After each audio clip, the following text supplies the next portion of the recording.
Assalamualaikum warahmatullahi wabarakatuh.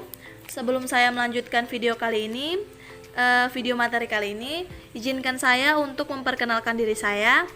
Nama saya Dea Monika Usman, kelas A2 Manajemen. Adapun tujuan saya untuk membuat video kali ini yaitu untuk menyelesaikan tugas mata kuliah Ekonomi Mikro. Ya, langsung saja. Materi yang saya akan bahas di sini yaitu teori penawaran.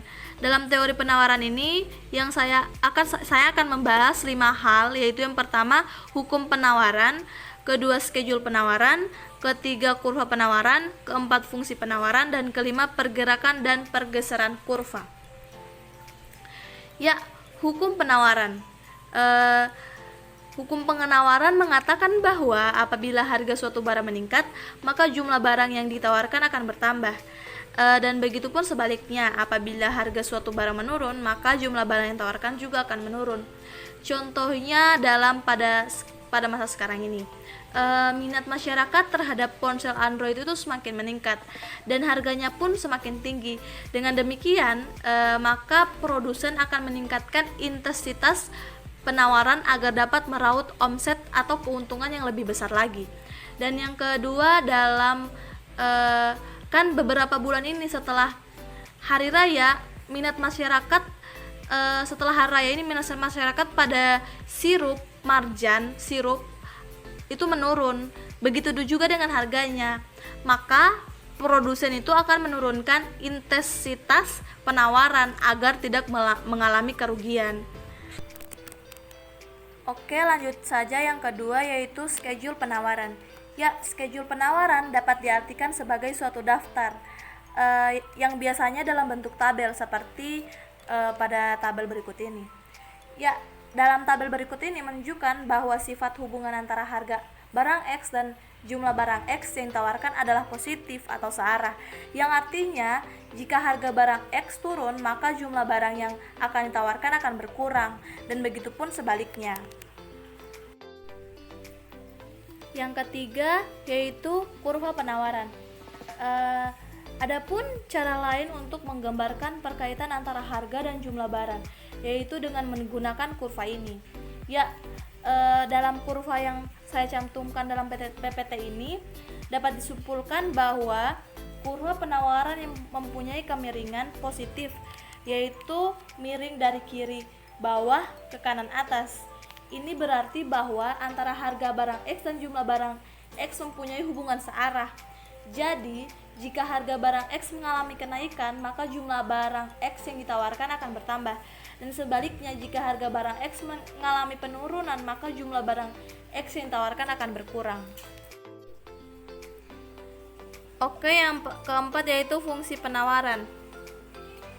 Fungsi penawaran ini bisa dikatakan dengan rumus fungsi penawaran, yaitu QSX sama dengan F kali PX diturunkan menjadi QXX sama dengan F kali PX kali PF kali PY kali M kali N kali T. Mengapa demikian? Karena ternyata sudah riset di lapangan, ternyata bukan cuman faktor-faktor barang itu sendiri, tetapi ada faktor-faktor lain, yaitu harga barang lain atau substitusi atau komplementer, harga, faktor produksi, teknologi, keadaan alam dan pajak. Oke, yang terakhir pergerakan dan pergeseran kurva. Sebagai akibat dari adanya perubahan harga, maka akan menimbulkan perubahan pada jumlah barang yang akan tawarkan. Hal tersebut bisa kita cantumkan pada kurva. Ya, seperti contoh ini kurva penawaran. Pergerakan sepanjang kurva penawaran. Ya, dalam gambar ini menunjukkan bahwa berpindahnya titik A ke titik B atau titik A ke titik C pada gambar di atas disebut dengan pergerakan sepanjang kurva penawaran atau perpindahan sepanjang kurva penawaran. Titik A menunjukkan pada harga 3 jumlah barang X yang ditawarkan sebanyak 60. Ya, sebanyak 60.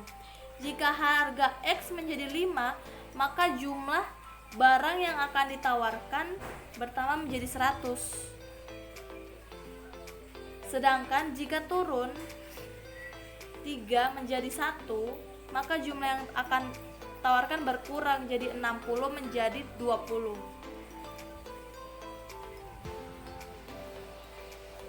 Jadi dapat disimpulkan bahwa faktor penyebab perubahan jumlah barang X yang ditawarkan adalah perubahan dalam harga itu sendiri.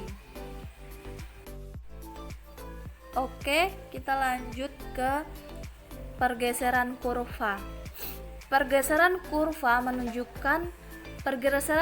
penawaran menunjukkan perubahan dalam jumlah barang yang ditawarkan sebagai akibat perubahan faktor-faktor di luar harga barang itu sendiri. Seperti harga barang lain yang berkaitan harga produksi, teknologi, pajak, dan kondisi alam. Ya, kita lihat pada kurva berikut ini. Pergeseran kurva dari kurva SX ke SX1 atau perpindahan A dari B menunjukkan adanya pertambahan dalam jumlah X yang ditawarkan dari 60 menjadi 100. Bertambahnya jumlah barang X yang ditawarkan tersebut bukan karena perubahan harga itu sendiri, tetapi karena faktor lain dari barang itu sendiri. Kan di sini harganya tetap menjadi 3. Sebagai contoh, saya ambil contoh apa ya? Jika dalam suatu proses produksi terjadi penurunan harga-harga faktor, maka produsen akan lebih bersemangat untuk untuk memproduksi barang yang lebih banyak lagi.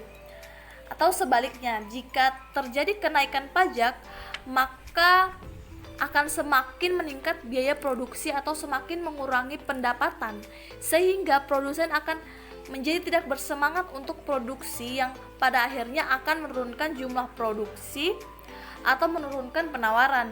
Jadi yang disebut dengan pergeseran kurva adalah meliputi perubahan dalam seluruh schedule penawaran. Ya, oke. Terima kasih. Maafkan jika ada salah-salah kata. Wabillahi taufiq walhidayah. Wassalamualaikum warahmatullahi wabarakatuh.